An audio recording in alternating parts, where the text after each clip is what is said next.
Man kana wajhaini fid dunya kana lahu yawma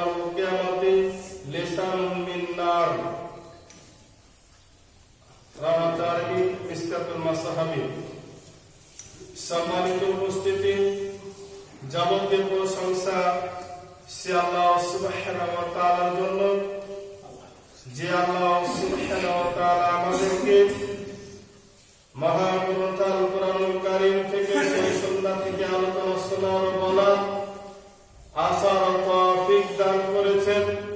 তাই সে আল্লাহ সুবহানাহু ওয়া তাআলার দরবারে অন্তরস্থল থেকে সকলে বলি আলহামদুলিল্লাহ। দরুদ এবং সালাম বর্ষিত হোক রাসূলুল্লাহ সাল্লাল্লাহু আলাইহি ওয়াসাল্লাম প্রতি, যার আদর্শ ও নীতিমালা সকল মুসলমান নর নারীকে মানার জন্য অপরিহার্য। তাই সে রাসূল সাল্লাল্লাহু আলাইহি ওয়াসাল্লাম প্রতি দরুদ এবং তাসলিমা বর্ষিত হোক। আমরা সকলে বলি সাল্লাল্লাহু আলাইহি ওয়াসাল্লাম।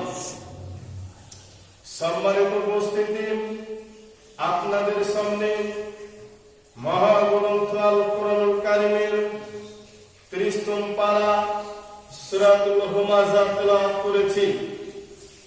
আজকের জুম্মার আলোচ্য বিষয় সূরাতুল হুমাযার তাফসীর। সূরাতুল হুমাযাতে আল্লাহ সুবহানাহু ওয়া তাআলা আমাদেরকে কি বলেছেন এবং কি থেকে আমাদেরকে বাধা দিয়েছেন সে সম্পর্কে কিছু কথা বলে আমার কথা ইতি করব ইনশাআল্লাহুল আযীম। মহান আল্লাহ সুবহানাহু ওয়া তাআলা বলেছেন, ওয়াইলুল লিকুল্লি হুমাযাতিল লুমাযা, নিশ্চিত ধ্বংস এমন প্রত্যেক ব্যক্তি যারা সামনাসামনি মানুষকে গালাগাল করে এবং পিছনে গীবত করে। মহান আল্লাহ সুবহানাহু ওয়া তাআলা বলেছেন, ওয়াইলুল লিকুল্লি হুমাযাতিল লুমাযা, নিশ্চিত ধ্বংস, অবশ্যই ধ্বংস এমন প্রত্যেক ব্যক্তি যারা মানুষকে সামনাসামনি গালাগাল করে এবং পিছনে গীবত করে। এদেশের মানুষ ক্ষমতার বলে সামনাসামনি কিছু মানুষকে অপমান করে, ক্ষমতার বলে সামনাসামনি মানুষকে গালাগাল করে। এদেশের কিছু মানুষ পিছনে পিছনে গীবত করে।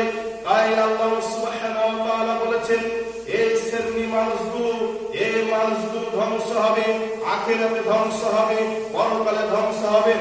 আল্লাযী জামা'a মালা ওয়া আদ্দাদা, এবং সুনিশ্চিত ধ্বংস যারা তাদের সম্পদকে গচ্ছিতভাবে গুনে গুনে রেখেছে, যারা তাদের সম্পদকে গচ্ছিতভাবে গুনে গুনে রেখেছে, খরচ করতে চায় না, দান সদকা করতে চায় না।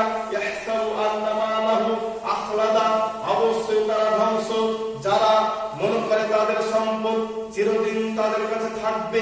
এদেশের কিছু মানুষ অবশ্যই বিশ্বাস করে, অবশ্যই চেতনা ধারণা আছে যে তাদের সম্পদ চিরদিন তাদের নিকটে থাকবে, তাদের ধন দৌলত, তাদের টাকা পয়সা তাদের কাছে চিরদিন থাকবে। তাই তো তারা দান সদকা খরচ করতে কষ্ট লেগে যায়। কিন্তু আল্লাহ বলছেন এই শ্রেণী মানুষগুলো ধ্বংস, এরা ধ্বংস হয়ে যাবে যারা ফিসাবিলিল্লাহ খরচ করে না, ফ্যামিলির জন্য খরচ করে না, পিতা মাতার জন্য খরচ করে না, নিজের জন্য খরচ করে না, সম্পদকে গচ্ছিত রাখে, খরচ করতে চায় না, মনে করে তাদের সম্পদ চিরকাল থাকবে। এ কথা ভুল, এ কথা ভুল, এ কথা মানুষকে ধ্বংস করবে, পরকাল ধ্বংস করবে। এর কোনটা থেকে বেঁচে থাকুন। আল্লাহ রাব্বুল আলামিন কাল্লা ইম্মাদান্না ফিল হুতামা, কখনোই অবশ্যই তারা হুতামা জাহান্নামে নিক্ষিপ্ত হবে। কখনোই তারা অবশ্যই হুতামা নামক জাহান্নামে চূর্ণ বিচূর্ণ হুতামা নামক জাহান্নামের ভিতরে নিক্ষিপ্ত হবে, প্রবেশ করবে, নিক্ষিপ্ত হবে, প্রবেশ করবে। আমা আদরাকা মাল হুতামা, মুহাম্মদ সাল্লাল্লাহু আলাইহি সাল্লামকে বলছেন, হে নবী আপনি কি জানেন চূর্ণ বিচূর্ণ হুতামা নামক জাহান্নামের স্থানটি কি? হে নবী আপনি কি জানেন চূর্ণ বিচূর্ণ হুতামা নামক জাহান্নাম কি?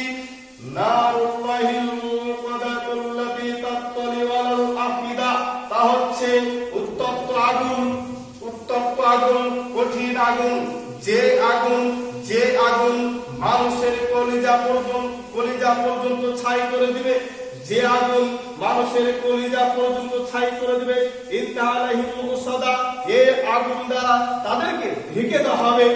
যেমন ভাবে একটা লেপ, যেমন ভাবে একটা একটা কম্বল মানুষের উপরে ঢেকে রাখা হয় শীতের কারণে, তেমনি ভাবে মানুষকে জাহান্নামে নিক্ষেপ করার পর আগুন তাদেরকে দিয়ে ঢেকে দিবে।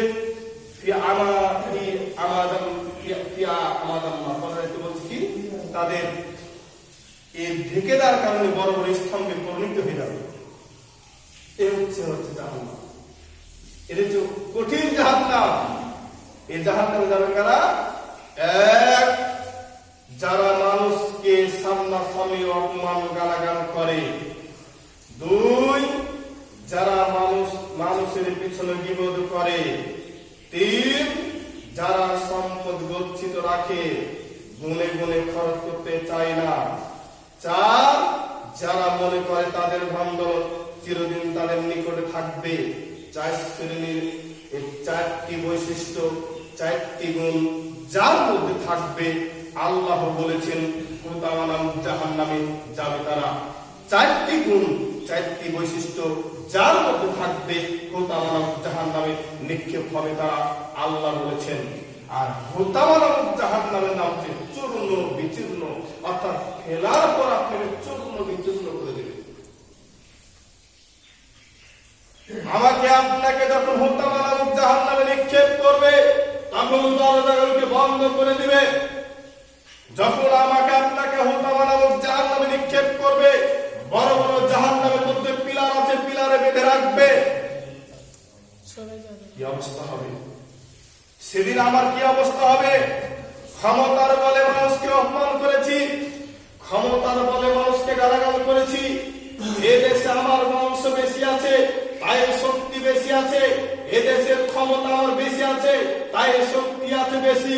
তাই মানুষকে মানুষ মনে করি না, তাই মানুষকে মানুষ মনে করি না, তাই মানুষকে মানুষ মনে করি না। সামনাসামনি মারি, সামনাসামনি গালাগাল করি, অপমান করি। আল্লাহ নবী বলেছেন, বেটা তুমি মনে দেখো তোমার অবস্থা কি হয়। দুনিয়াতে আপনার আমার বাহাদুরি চলে, দুনিয়াতে আমার আপনার ক্ষমতা চলে, আখিরাতে এক পয়সা কোন ক্ষমতা আমার আপনার নাই। যে জাহান্নামের পিলারের মধ্যে আমাকে আপনাকে বাঁধবে, এই মারার কারণে, অপমান করার কারণে, গালাগাল করার কারণে, পিছনে গীবত করার কারণে, সম্পদকে গচ্ছিত রাখার কারণে, সেদিন আমার এই কোনো উপকার করতে পারবে না। আমাকে সেই পিলার থেকে ছাড়ার কোনো সুযোগ থাকবে না। সেদিন আমি আপনি কি করব? সেদিন আমি আপনি কি করব? কে বাঁচাবে আমাদেরকে? এত ক্ষমতা কেন? এত অন্যায় কেন? এত জুলুম কেন? ধ্বংস অবশ্য হবে। বেশি বাহাদুর দেখায় না, বেশি ক্ষমতা দেখায় না। আপনি যে ক্ষমতা দেখে অপমান করছেন, সামনাসামনি গালাগাল করছেন, মারছেন, এভাবে উতবা, সাইবা, খালপা, আবু জাহেল মুহাম্মদ সাল্লাল্লাহু আলাইহি ওয়াসাল্লামকে সামনাসামনি অপমান করেছিল। মুহাম্মদ সাল্লাল্লাহু আলাইহি ওয়াসাল্লামকে সামনাসামনি অপমান করেছিল। আব্দুল্লাহ বিন মাসউদকে কোরআন তেলাওয়াতের কারণে তাকে মেরেছিল অনেকভাবে কাফিররা, কিন্তু কাফিররা টিকতে পারেনি। উতবা সাহেব টিকে নাই, আবু জাহেল টিকে নাই, খালপা টিকে নাই। দুনিয়া থেকে মিশিয়ে তারা তাদের নামটা উচ্চারণ করবে, পৃথিবীর কোনো মানুষ দেখা যায়। ইহুদি, খ্রিস্টান, হিন্দু, কাফের, এমনকি মুসলমান, পৃথিবীর যত জাতি রয়েছে, কোন জাতি আজ পর্যন্ত কাফেরের জন্য দোয়া করে না, কোন জাতি কাফেরের জন্য পস্তায় না। আবু জাহেল নিকৃষ্ট ছিল, ক্ষমতা শেষ হয়ে গেছে, ক্ষমতা শেষ। আপনি অল্প কিছু ক্ষমতা পেয়ে মানুষকে অপমান করছেন, মারামারি করছেন। আপনার যে অনেক ক্ষমতাশীল ছিল আবু জাহেল, মক্কার ক্ষমতাশীল ছিল আবু জাহেল, এত একটা ব্যক্তিত্ববান ছিলেন, তবু ঠিক না? ইতিহাস প্রমাণ। পৃথিবীর সবচেয়ে, খালি বাংলাদেশ, ইরাক, পাকিস্তান না, পৃথিবীর সবচেয়ে ক্ষমতা ব্যক্তি ছিল কে? ফিরআউন। ঠিক নাই? ঠিক নাই? চলে গেছে। আপনি একটু শিক্ষা গ্রহণ করেন, আমাকে একটু শিক্ষা গ্রহণ করতে হয় ফিরআউনের দিকে তাকিয়ে, আবু জাহেলের দিকে তাকিয়ে। যে আবু জাহেলের ক্ষমতা থাকা সত্ত্বেও দুনিয়া ছেড়ে চলে গেছে, আর তার কোনো ক্ষমতা নাই। পৃথিবীর শ্রেষ্ঠ ক্ষমতাশীল মানুষ, ফেরাউন চলে গেছে, কোন ক্ষমতা নাই, এত কিছু ক্ষমতা আমাদের, এত কিছু বাড়াবাড়ি, এই ক্ষমতা আপনাকে ছেড়ে দিতে হবে, এই অন্যায় ছেড়ে দিতে হবে, নাহলে এই অন্যায় আপনাকে আমাকে কাল কিয়ামতের দিন বিপদে ফেলে দিবে, বিপদে ফেলবে। সূরাতুল হুমাযা 30 কোন পারা দেখবেন, অনুবাদটা একটু দেখেন। অনুবাদ অনুযায়ী 4টা বৈশিষ্ট্য যদি আমার আপনার ভিতরে থাকে, তাহলে আমি আপনি চূর্ণ বিচূর্ণ হত্যা না জাহান্নামে নিক্ষেপ হতে হবে, প্রস্তুতি নিতে হবে আমাকে। আর যদি আমি আপনি হত্যা মানাম জাহান্নামকে ভয় করে থাকি, চূর্ণ বিচূর্ণ হত্যা মানাম জাহান্নামকে ভয় করে থাকি, তাহলে অবশ্যই আমি মানুষকে গালাগাল করবো, সামনাসামনি অপমান করবো না, পিছন তার বিপদ করবো না, নিজের সম্পর্কে চেষ্টা করবো খরচ করা, নিজেকে মনে করবো আমার সম্পর্ক আমার কাছে আজীবন থাকবে, মনে করবো। এই 4টা গুণ আপনি যদি আমার আপনার ভিতরে থাকে, তাহলে আমি বিপদ করবো। আর এই 4টা গুণ যদি আমি ঠিক মতন পালন করি শরীয়ত অনুযায়ী, তাহলে অবশ্যই এই 4টা গুণের দ্বারা আমি জাহান্নাম থেকে বাঁচতে পারবো ইনশাআল্লাহ। আল্লাহ রাব্বুল আলামিন আরো বলছেন, ওয়াইলু ইয়াওমাইযিল লিল মুকাদ্দিবিন, ধ্বংস সুনিশ্চিত সেদিন, অর্থাৎ কিয়ামতের দিন, মিথ্যুক বা মিথ্যাকারীদের জন্য, যারা দুনিয়াতে মিথ্যা অপমান করেছে, মিথ্যা মনে করে, মিথ্যুক যারা, মিথ্যাবাদী যারা দুনিয়াতে চলেছে, এদের জন্য কাল কিয়ামতের দিন ধ্বংস, সেটা ধ্বংস হয়ে যাবে। এই মিথ্যা দুনিয়াতে চলে, আখিরাতে চলে না। মিথ্যা মৃত্যুর আগা পর্যন্ত চলে, এই মিথ্যা আমাকে ধ্বংস করবে। আল্লাহ বলেছেন 1-2 করে গণনা করলে সূরা নাম্বার 77 সূরাতুল মুরসালাত আয়াত নাম্বার 15 পারা নাম্বার 29। অত্র আয়াতে স্পষ্ট বোঝা গেছে, যদি আমার আপনার ভিতরে মিথ্যা ঢুকে থাকে, মিথ্যা লুকায় থাকে, তাহলে আমাকে আপনাকে অবশ্য কাল কিয়ামতের দিন কি ধ্বংসের দিকে নিয়ে যাবে, জাহান্নামের দিকে নিয়ে যাবে। আর আমি আপনি যদি মিথ্যা থেকে বেঁচে থাকতে পারি, তাহলে অবশ্যই আমি পরকালে ধ্বংস থেকে বাঁচব। আল্লাহ রাব্বুল আলামিন আরো বলেছেন, ফাওয়াইলুল লিল্লাযিনা কাফারু মিনান নার, যারা অস্বীকার করে তারা ধ্বংস কাল কিয়ামতের দিন, যারা অস্বীকার করে তারা ধ্বংস কাল কিয়ামতের দিন। মিনান নার, তাদের পরিণাম হবে জাহান্নাম। কোরআনে যা বলেছে, হাদিসে যা বলেছে, মিথ্যা মনে করেছে, মিথ্যারোপ মনে করেছে, অস্বীকার করেছে, গ্রহণ করতে পারেনি, এমন ব্যক্তির জন্য কাল কিয়ামতের দিন ধ্বংস, সুনিশ্চিত ধ্বংস, অবশ্যই ধ্বংস, এবং আমার আপনার পরিণাম হবে জাহান্নাম। সূরাতুল সুআদ আয়াত নাম্বার 27। আল্লাহ রাব্বুল আলামিন আরো বলছেন, ফাওয়াইলুল লিল্লাযিনা যালামু, যারা অত্যাচার করে, অন্যায় করে, তারা সুনিশ্চিত ধ্বংস। যারা অত্যাচার করে, অন্যায় করে, জুলুম করে, তারা ধ্বংস। আযাবি ইয়াউমিন আলীম, তাদের সেদিন পরিণাম হবে কঠিন শাস্তি, কঠিন যন্ত্রণাদায়ক শাস্তি হবে, অপমানদায়ক শাস্তি হবে। আমি আপনি যদি কোন মানুষের জুলুম করি, অন্যায় করি, অত্যাচার করি, তাহলে আমার আপনার জন্য পরকাল ধ্বংস। আয়াত নাম্বার 56। তাহলে অতরায় স্পষ্ট করে আমরা জুলুম করবো না, অন্যায় করবো না।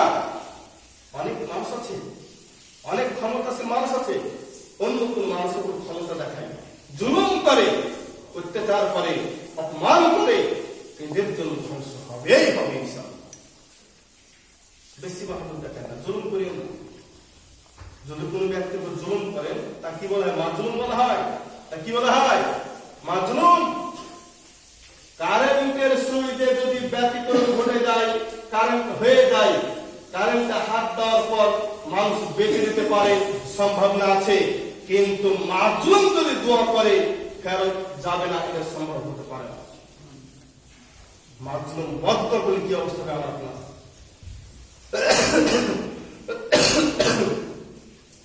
মাজলুম কারা, তারপর আমরা জুলুম করব, তারপর অত্যাচার করব।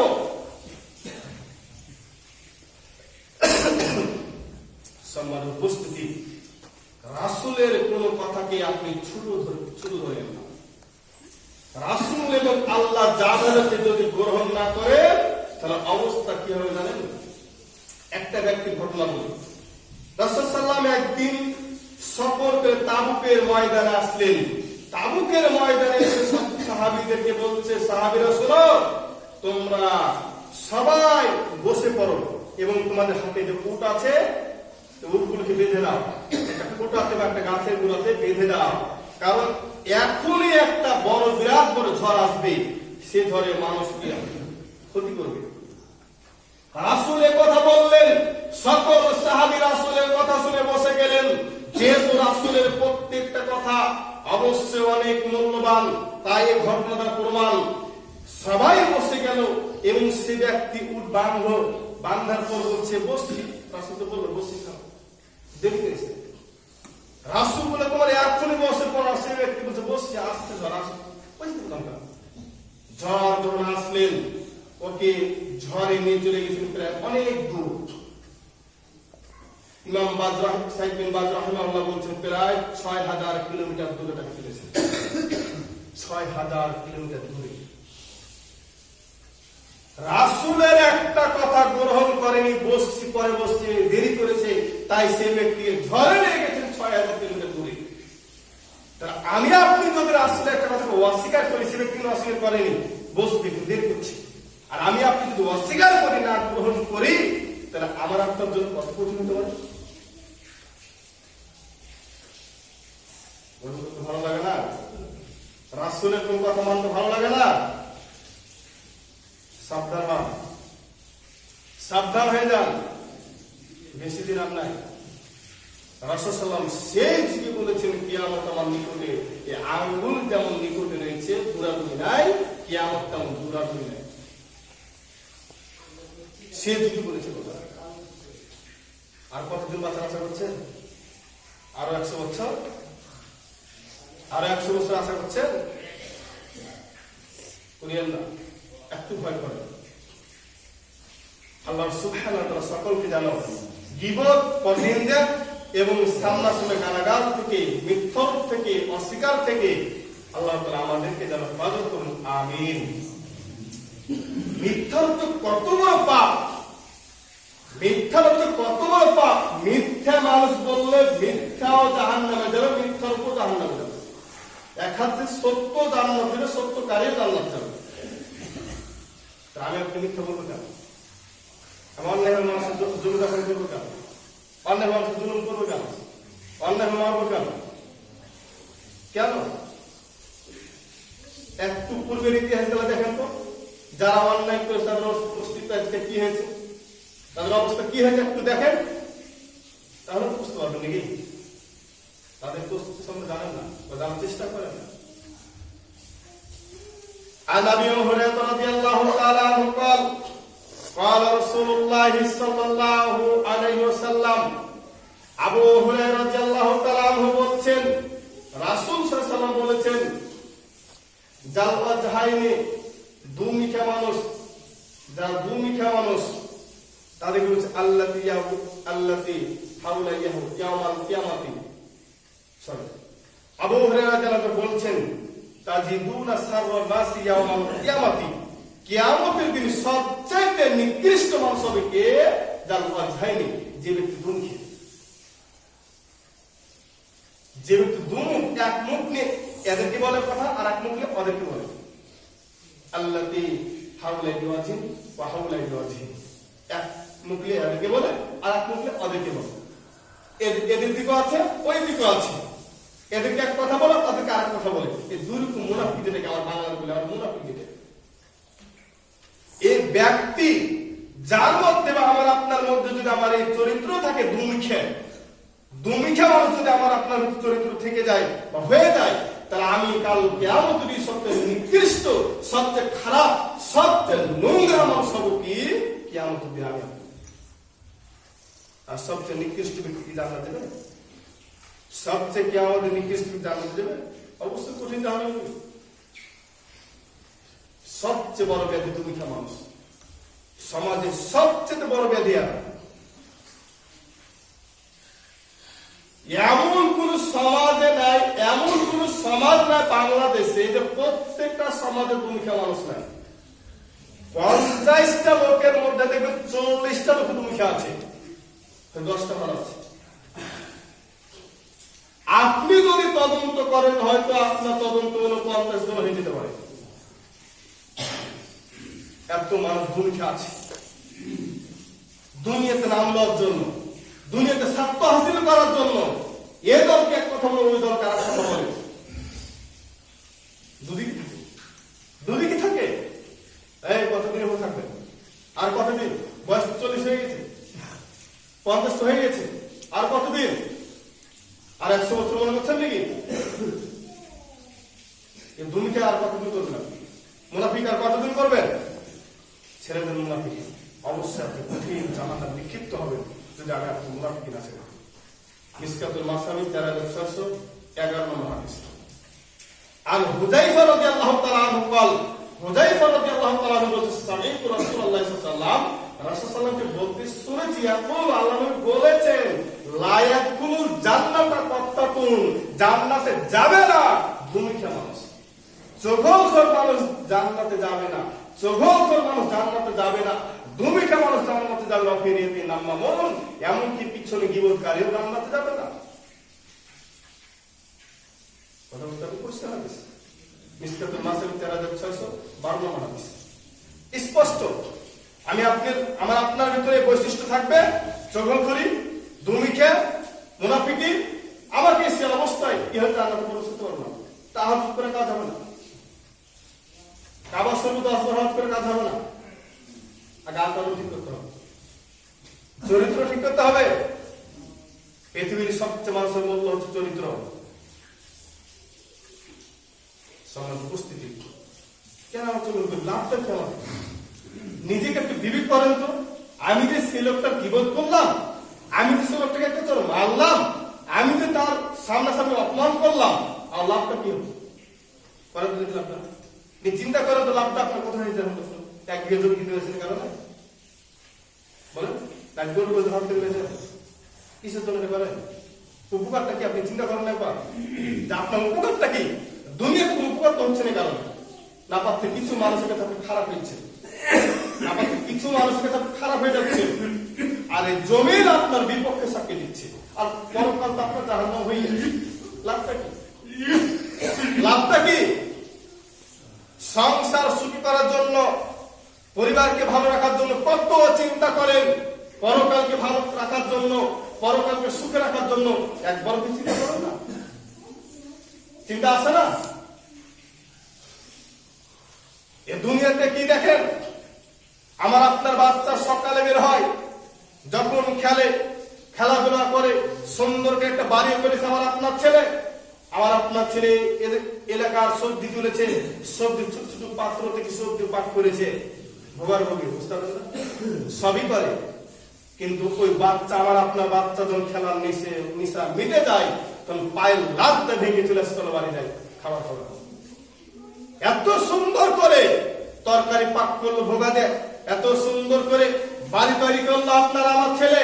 অথচ আমার আপনার ছেলে যখন খেলার নিশা মিটে গেল, তখন ওই সুন্দর বাড়িকে ভেঙে চলে আসলো।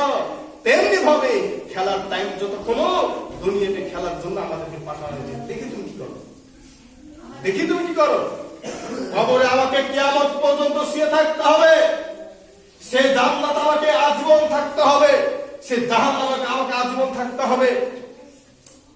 সম্মানিত উপস্থিতি, যেদিন ফুলসিরাত পার করা হবে আমাকে আপনাকে, যদি আমি মিথ্যাকারী হয়, যদি আমি অস্বীকারী হয়, যদি আমি পরনিন্দা করে থাকি, যদি আমি গীবত করে থাকি, সামনাসামনি অপমান করে থাকি, যদি আমি কৃপণ হয়ে থাকি, কাল কিয়ামত দিন যে হাসরের ময়দানে যে রাস্তা, চুল পরিমাণ রাস্তা, এই রাস্তা দিয়ে নিচে আছে কি জানা? আগুন। নিচে আছে আগুন, নিচে আছে কঠিন আগুন।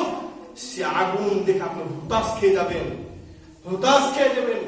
মুমিনরা সুন্দরভাবে আল্লাহর পক্ষ থেকে, আল্লাহর ক্ষমতা, আল্লাহর কুদরতে পার হয়ে যাবে। কিন্তু এই শ্রেণীর মানুষগুলো ধারা নিচে পড়ছে, যেমন ঝড়ের সময় আম পড়ে। বুঝাতে পারি না আমার আপনার কি হবে না, বুঝাতে পারছি না আপনাকে। জাহান্নামে যাওয়ার আপনার কত কঠিন অবস্থা আমি বুঝাতে পারছি না। বুঝাতে পারলে অবশ্যই আপনি পরিবর্তন দেন। চিন্তা একটু করেন, একটু চিন্তা করেন।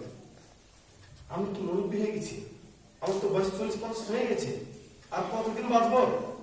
আরে কি বলবো, হঠাৎ করে একটা মহিলা ফজরের সালাতের জন্য উঠলো, উঠে উজু করলো। একজন কঠিন অসুস্থ মানুষকে উজু করতে পারবে ঠান্ডার সময়? ভালো সমস্যা নেই, হয়তো কিছু অসুখ থাকতে পারে, এটা অবশ্যই কিছু ভালো আছে। তাহলে ফজরে উঠে উজু করবো পানি দিয়ে, এর তো কোনো ব্যাপার নাই। বাইরে বের হলো, উজু করলো, উজু করতে হঠাৎ করে পড়ে গেল, তাকে টাইম দিয়েছে 72 ঘন্টা। 72 ঘন্টার মধ্যে গ্যাস পিলে বাঁচবে, তাহলে মরে গেছে।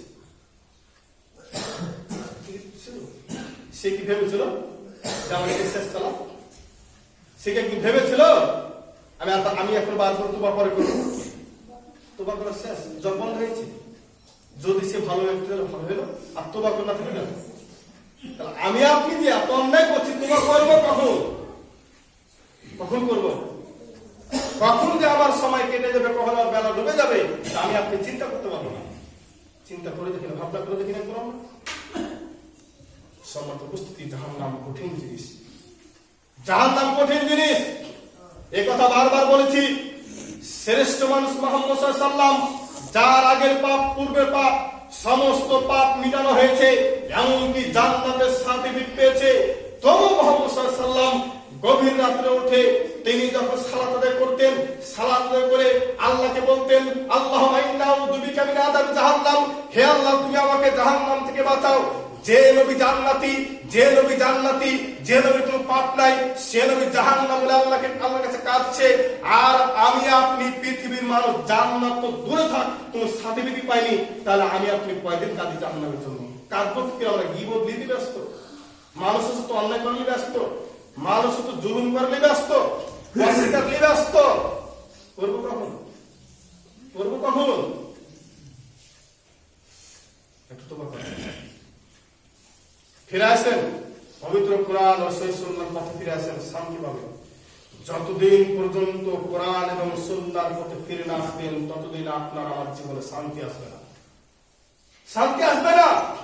কোরআন আজকে করবেন তো, হাদিস আজকে মানবেন না তো। আল্লাহর পক্ষ থেকে আপনার এই দেশের সরকার এমন করে দিবে, ওই সরকার সারা দেশের মানুষের প্রতি জুলুম করবে।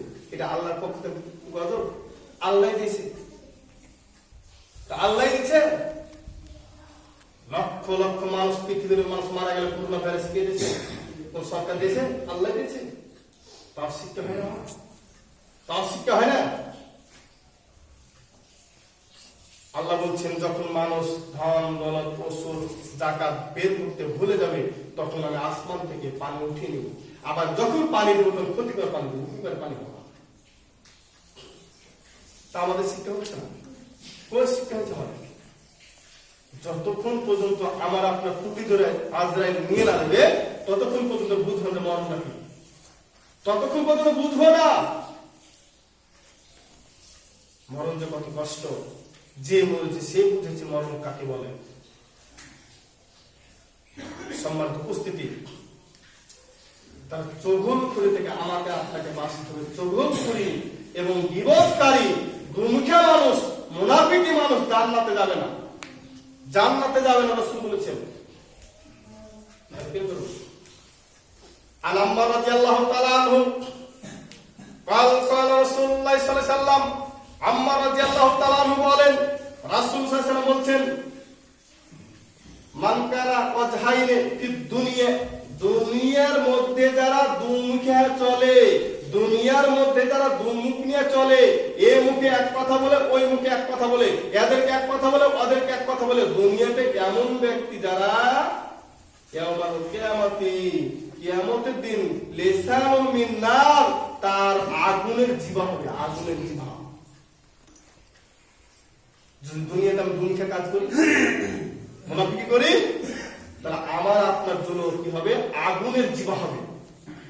বাঁচবো? একটি আয়াতকে টেস্ট করে দিন, গরম করে মুখে নিয়ে কেমন লাগে দেখি, গরম করে মুখে নিয়ে রাখুন। এরকম মুখে নিলে যদি অবস্থা খারাপ হয়ে যায়, যদি পাতলা পায়খানা শুরু হয়ে যায়, তাহলে যদি একটা আগুনের জীবা হয় তাহলে শরীরের অবস্থা কি হতে পারে? একবার চিন্তা করি আমি, একবার কেমন চিন্তা করি না, ভেবে দেখি না। মিসকাতুল মাসাবি 4846 নম্বর হাদিস। মাত্র হাদিসের স্পষ্ট বোঝা যায় দুনিয়াতে যারা মুনাফিকি করবে, দুনিয়াতে যারা দুরা মুখ চলবে, এ মুখ এক কথা বলবে, ওই মুখ আর এক কথা বলবে, তাদের অবস্থা অনুরূপ কেমন হবে? জীবন লেন প্রশ্ন লেন, যদি বলে না দরকার না, হুজুর শুনবো না, মানবো না, সমস্যা কি? আমার কিছু হাত সামনে দিয়েছে, সার্চ করে দেখেন, মানবেন না, আপনি বুঝবেন, আপনার জন্য আমি সাথ বুঝবো না। আপনি যদি না মানেন তাহলে আপনি মুনাফিক দিবেন, তাহলে আপনার জীবনটা আমাকে আল্লাহ দিবে না, এটা মনে রাখেন। আমি যদি মুনাফিক করি তাহলে আমার জীবন আপনাকে দিবে না, এটা মনে রাখেন। করবেন যা ফল তা, কর্ম যেমন ফল তেমন, কর্ম যেমন ফল তেমন পাবেন। মরলি দেখেন ফলটা কেমন আছে, মরণ আগে বুঝবেন না। খেলতে দিয়েছে আমাদেরকে, দেখি তুমি কি খেলো, খেলো, খেলতে খেলতে কোন পুরস্কার দেওয়া, খেলতে খেলতে ঘোষণা করা হয় যে ওই দল হারিয়ে গেছে, দল জিতেছে, খেলতে খেলা শেষ, তারপরে ফলাফল শোনা হয় নাকি? খেলা শেষ, ফলাফল শোনা হয়, তারপরে কে কাকে পুরস্কার দেওয়া হয়, কাকে পুরস্কার ছাড়া, কেউ অপমান হয়, কেউ খুশি হয় নাকি? এরকম আমার আপনার খেলার সময় এখন খেলছি, খেলা যখন শেষ তখন রেজাল্ট পাবো, রেজাল্ট তখন খুশি হবো, তাহলে রেজাল্ট পাবো। দেখেন এখন কি খেলবেন, কি খেলবেন দেখেন, ভালো খেলবেন কি খারাপ খেলবেন এটা আপনার ইচ্ছে। আল্লাহ সুবহানাহু ওয়া তাআলা বলেন, ইয়া আইয়ুহাল্লাযীনা আমানু, হে বিশ্বাসীগণ, লা ইয়াসখার কওমুম মিন কওমিন, তোমরা কোন পুরুষ অন্য কোন পুরুষকে ঠাট্টা করিও না। ঠাট্টা আসাইয়া কোন খায়রাম মিনহুম, হতে পারে তার চেয়ে উত্তম। আপনি যে পুরুষকে নোংরা বলছেন, যে প্রতিবেশীকে খারাপ বলছেন, যে ভাইকে আপনি নোংরা ভাবছেন, হতে পারে আপনার চাইতে সে অনেক গুণ উত্তম হতে পারে। তা আল্লাহ নিষেধ করে দিয়েছেন তোমরা কোন পুরুষের প্রতি ঠাট্টা বিদ্রোহ করিও না, খারাপ চোখে দেখিও না। ওয়ালা নিসামিন নিসাই আসাইয়াকুন্না খায়রাম মিনহুন্না, কোন নারীও কোন নারীর প্রতি তোমরা করো না, ঠাট্টা বিদ্রোহ করিও না, হতে পারে তোমার কাছে উত্তম। ওয়ালা তালমিজু আনফুসাকুম ওয়ালা তানাবাজু, এবং তোমরা একের অপরকে দোষ দাবি করিও না, পরে দোষ আছে, আমার এই দোষ আছে, আমার এই দোষ আছে, আমার এই দোষ আছে, এই দোষ আছে, কেউ দোষারোপ করি না একের অপরকে। ওয়ালা তানাবাজু, এবং তোমরা মন্দ খারাপ নামে ডাকিও না। কত সুন্দর করে দেশের মানুষ তার পিতা রেখেছে আব্দুর রহমান, আর আমরা কত নোংরা মানুষ, আমরা কত নিকৃষ্ট মানুষ। রহমান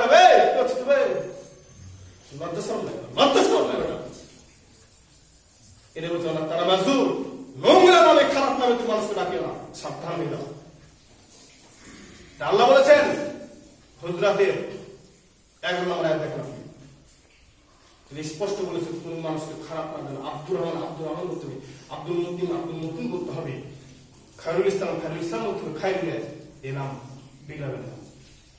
শফিকুল ইসলাম বলতে শফিকুল এর কথা বলতে শুরু করলে আপনার যদি বলেন তাহলে আপনি ফাঁসে, যদি বলেন তাহলে আপনি ফাঁসে, নিশ্চিত ফাঁসে কথা সত্য, আর বলার অধিকার নাই। যে আল্লাহ আপনাকে সৃষ্টি করেছে, হাত দিয়েছে, পা দিয়েছে, কান দিয়েছে, মুখ দিয়েছে, চোখ দিয়ে সব দিয়েছে, সে আল্লাহ নিষেধ করে দিয়েছে তুমি কাজ করিও না। করবেন কেন? করবেন কেন? বন্ধু নাম রাখবেন, কোনদিন কোন মানুষের বন্ধু নাম রাখবেন না। আপনার শত্রু হতে পারে, একটা হেউদ হতে পারে, সাতার হতে পারে, কাফের হতে পারে, তবু আপনি একটি খারাপ নাম রাখা শুরু করে আপনাকে খারাপ নাম রাখতে নাই। আবু জাহেল মূর্খ মানুষ, ওর কাজকর্ম মূর্খ, কিন্তু অনেক শিক্ষিত, তাই আবু জাহেল বলেছিলাম, জাহেল বলে যাবে। আবু জাহেল সুন্দর করে নাম রাখানো হয়েছে আবু জাহেল। ফেরাউন শয়তানি করেছে, তাকে ফেরাউন বলা হয়নি, রাসূলের বন্ধুর এই নাম বলেনি, অর্থাৎ রাসূলের দুশমন ছিলেন। আমার আপনার কত বড় দুশমন সে মুসলমান ভাই, রহমান বলে ডাকতে হয় আমাকে? আমার ঈমান না থাকে, আমার লজ্জা না থাকলে কোন নাম রাখি আমি? আপনার স্ত্রী নার্গিসা, তুমি কাজ করো, আস্তাগফিরুল্লাহ, আপনার লজ্জা শরম না? আপনার স্ত্রীর সাথে কথা বলছেন, কেমন পর্যন্ত আপনার স্ত্রীকে আপনি সম্মান পাবেন না যদি আপনার স্ত্রীকে ভালো নাম না রাখেন? মানুষের ভালো নাম রাখার চেষ্টা করেন, সুন্দর নাম রাখবেন, নাম যদি খারাপ হয় নাম পরিবর্তন করে দিবেন আপনি। আপনার স্ত্রীর নাম হয়তো মুখে থেকে হয়েছে কিন্তু নামটা হচ্ছে খারাপ, অর্থনীতি খারাপ, নাম পরিবর্তন করে কোনো সমস্যা নেই, কোনো সমস্যা নেই। আইডি কার্ডের নাম কোনো সমস্যা নেই, আপনার ডাক নাম চলে যাবে। কারণ কি আমাদের দিন মানুষের ডাক নাম অনুযায়ী পরিচয় হবে, আইডি কার্ডের কোনো ভ্যালু নাই। আইডি কার্ডে কি আছে না আছে দেখার বিষয় নাই, ডাক নাম নিয়ে চলবে। কারণ আমার আব্বার নাম কি জানেন? সবাই জানছে আমার নাম মোহাম্মদ রমজান আবু তাহের, শুনেননি? আবু তাহের আমার পিতার নাম কিনা আসলে আইডিতে নাই, এরা আমি নিজে রেখেছি। নিজের সন্তান পিতার নাম রেখেছে, নাম ছিল ভাদু। ভাদু নামের অর্থ নেই, ভাদু নাম নাম থেকে একজন আলেমের আপনার ভাদু নাম থেকে ভাদু একটা নাম কি? আমার একটা আছে ভগু দিয়ে অন্তরে একটু নাম গালে পুরা ভেবেছে ভগু ভাদু কি নাম? পুরহানি ফেরদৌসি কি নাম? এই নাম পরিবর্তন করতে হবে। আমি যদি নাম পরিবর্তন কি নাম বলবো? আবু তাহের, পবিত্রতার পিতা, এই নাম রাখতে হবে। কারণ আবু তাহের যদি আপনার প্রচার হয়, আবু তাহের বলে আপনার আপনাকে ডাকবে কেমন হবে? আর ভাবু বলবে না, আর ভাবু বলবে না, সরকার বলবে ভাবু, আল্লাহ বলবে না। কারণ আইডি কার্ডের দাম নাকি আমাদের ডাক নামের দাম আছে, ডাক নাম। তো আমাদের মধ্যে একটা অভ্যাস কি জানেন? ভালো নাম আইডিতে আছে আর বাক্স তুলা আছে আলমারিতে। তো ভালো নাম কি এটা? আর ডাক নাম একটা কি? আন্দামি বলটু বলটু না চেয়েছি, ডাক নামে খারাপ রেখেছি আমরা। ডাক নামে আপনার আসল নাম আছে, নাম পরিবর্তন করে আল্লাহ বলছে না ইয়া আইয়ুহাল্লাযীনা আমানু ইত্তাবিউ কাসীরাম মিনাল যান্নি, হে ইমানদারগণ তোমরা বেশি বেশি ধারণা করিও না। ধারণা করো না বেশি বেশি, কারণ ধারণা হচ্ছে পাপ। নিজ চোখে দেখা আমার একজন একটা ছেলে মোটরসাইকেলকে নিয়ে আসছে, একজন বোরখা পরে মহিলা, তবে বোরখাটা একটু টাইট, তো মেয়েটাকে দেখতে ভালো লাগছে। একজন ছেলে বলছে বাপরে ছেলেটাকে কালো করে বমি কত সুন্দর পেয়েছে, রাস্তা খুলে অথচ তার মা নিজের ধারণা নিয়ে গেল কোথায়? দেখেন নিজ চোখে না হতাম, ধারণা কোথায় নিয়ে গেল? এক ছেলে বলছে মেয়েটা কত সুন্দর, অথচ ছেলেটা কালো, কালো মানুষের বহু কত সুন্দর পেয়েছে, অথচ কালো ছেলেটা নিজের মাকে মা ছেলের সাথে স্বামী স্ত্রী বানিয়ে দিচ্ছে একটা ধারণাকে। ধারণাকে এই কারণে আমানো হে বিশ্বাস করে এই দানি তো কাসিরা মিলে জাতি, তোমরা বেশি বেশি ধারণা করো না। ইন্না বাদা জানিসমুন, কারণ কিছু ধারণা আছে পাপ হয়ে যায়, কারণ কিছু ধারণা আছে পাপ হয়ে যায়। সব ধারণা পাপ না বেরো, এর আল্লাহ বলছে কিছু ধারণা আছে পাপ হয়ে যায়। পরে বলছে তোমরা একের অপরকে দোষ খোঁজাখুঁজি করো না, ওর মধ্যে কি আছে আমার মধ্যে কি আছে। যদি আমাদের মতো কোন ব্যক্তি বলছে শুনেছ গো লাকড়া দিকে কোনো এক ব্যক্তি কাজ করেছে, তো কেউ কি হয়েছে পরে শুনে কি হয়েছে মানুষ শোনাতে ছটপট করবে। আপনি শুনছেন কানের ভিতরে আগুনে সীসা পড়বে, কেউ আমাকে সহ্য করতে পারবেন? শুনবে না? বলেন আপনি যে আমার ব্যক্তির কথা শোনার জন্য ছটপট করেছেন কিনা, আপনিও যে জেনা করেছেন, পৃথিবীর কোন মানুষ না কাল কিয়ামতে আল্লাহ প্রকাশ করে দিবে এই ব্যক্তি জেনাখোর, এই জেনা করেছে মুখ মহিলার সাথে জেনা করেছে, পৃথিবীর কেউ জানতো না, আপনি জানিয়ে দিবেন না। কারণ আপনি অন্য ব্যক্তির কথা ফাঁস করেছেন, আল্লাহ আপনার কথা ফাঁস করে দিবে। এত কি করছেন বারবারই করছেন, বারবার আল্লাহ করে দিবে আপনার জন্য। যারা মানুষের দোষ খোঁজাখুঁজি করে, যারা মানুষকে অপমান করে, যারা মানুষকে গালাগাল করে, যারা মানুষকে মানুষ মনে করে না, যারা মানুষকে মানুষ মনে করে না, আল্লাহ তাআলা বলেছেন তাদেরকে আমি নিজ ঘরে অপমান করব। তার স্ত্রীর কাছে শান্তি পাবে না, তার স্ত্রী তাকে সম্মান করবে না, তার পিতা তাকে সম্মান করবে না, তার মা তাকে সম্মান করবে না, তার ভাই তাকে সম্মান করবে না, পরিবারের মধ্যে থেকে লাঞ্ছিত অপমান করব আমি আল্লাহ। কোথায় যান? পরিবারের মধ্যে লাঞ্ছিত, পরের লাঞ্ছিত করলে নিজের লাঞ্ছিত, পরিবারের মধ্যে কথা মিথ্যা নয়, আল্লাহ বলেছেন। আল্লাহ সুবহানাহু ওয়া তাআলা সকলকে যেন এই যে এখন যাবত যে কথাটি বললাম মানার তৌফিক দান করুন, আমিন।